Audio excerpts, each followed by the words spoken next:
ज्यादातर लोग समझते हैं कि जो ज्यादा बोलता है वही ताकतवर होता है, लेकिन आचार्य चाणक्य की सोच इससे बिल्कुल उलट थी।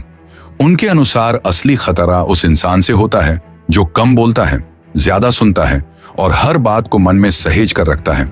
ऐसा व्यक्ति शोर नहीं मचाता, लेकिन जब चलता है तो पूरी बाजी पलट देता है। चुप रहने वाला व्यक्ति हर बात को ध्यान से देखता है। जो इंसान ज्यादा बोलता है वह अक्सर ध्यान नहीं देता, लेकिन शांत रहने वाला व्यक्ति लोगों की आदतें, कमजोरियां और इरादे समझ लेता है।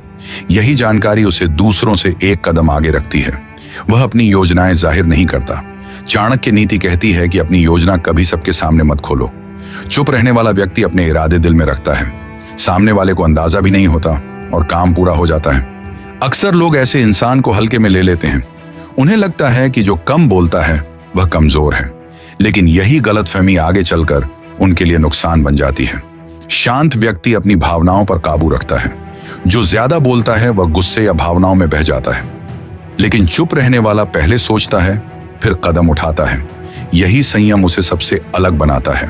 वह सही समय का इंतजार करना जानता है। वह जल्दी प्रतिक्रिया नहीं देता, बल्कि समय को समझता है।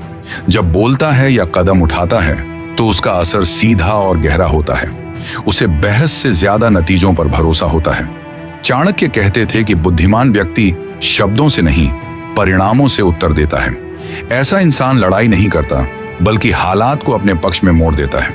वह दूसरों की कमजोरी तुरंत उजागर नहीं करता। सब कुछ देखकर भी वह चुप रहता है।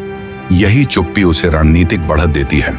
लोग उसकी सीमा नहीं समझ पाते, क्योंकि वह कम बोलता है।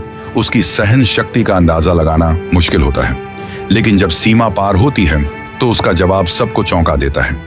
और सबसे जरूरी बात, उसकी चुप्पी डर नहीं, आत्मविश्वास होती है। चुप रहना कमजोरी नहीं, बल्कि खुद पर भरोसे की पहचान है। ऐसा व्यक्ति बिना शोर किए भी अपना गहरा प्रभाव छोड़ता है। याद रखिए, इतिहास अक्सर वही लोग बदलते हैं जो शोर नहीं करते, बल्कि सही समय पर सही कदम उठाते हैं।